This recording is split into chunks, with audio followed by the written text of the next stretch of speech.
So today's piece is Ein Kinderspiel by Helmut Lachenmann, German composer. Seven little pieces for piano. Um,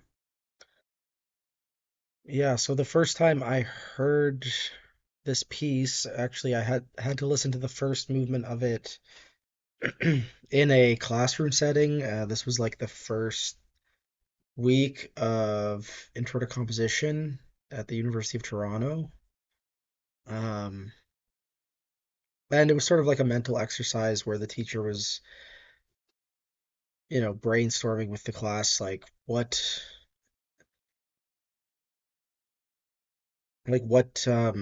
music do you associate with childhood, or like if you were from the perspective of a child, what kind of music would a child make?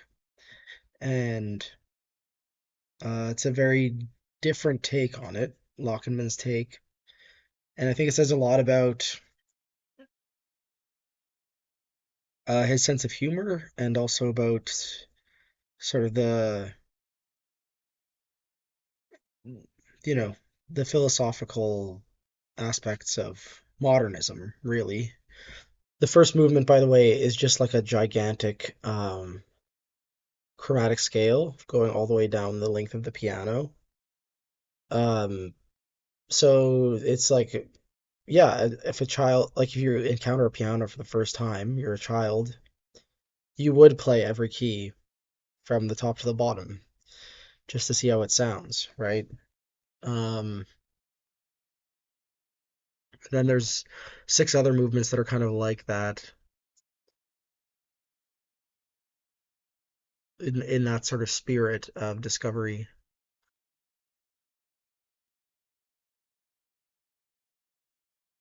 So there's a cluster, a silently depressed cluster that occurs in a lot of them. I guess all of them, it says here. Held tones are notated with horizontal bars in three of these pieces. This is a 1980, so I think spectral composers like Grisey have already done this sort of thing.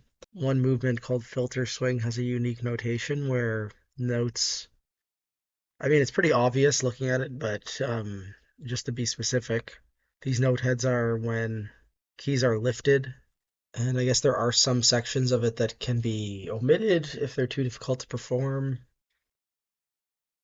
It seems like Lockerman does want this to be performed by children, so it's not just a like intellectual exercise.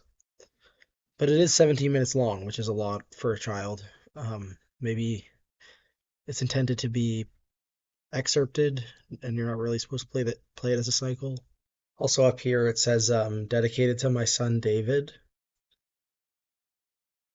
So yeah, that's that. Maybe I can just show you the titles of each movement. So movement one, Hanschenklein. Movement two, Clouds in Icy Moonlight. Movement three, Akiko. Movement three B, a different version of Akiko. I think the difference between the two is one of them is for a piano with a sostenuto pedal, the middle pedal, and one is for without. Movement four, Fake Chinese, Slightly Drunk. Five is Filter Swing. Six is the Bell Tower. And seven is the Shadow Dance. So, yeah, with that, I will leave you to listen to the recording. I placed it in the video description. Stick around through this brief transition if you would like to hear my opinions on this piece. Maybe I'll pick a favorite movement. Um, yeah. Yeah, these are really fun. I think Hawkenman is kind of channeling his inner Bartok here and trying to do like a microcosmos kind of thing. Uh, yeah, my favorites were definitely, I mean, it's no contest. The Shadow Play is the best one, and like, or sorry, Shadow Dance is the best one, and second best would be the Filter Swing. I think those two are the most interesting. They're also the most like constrained and focused on like timbre.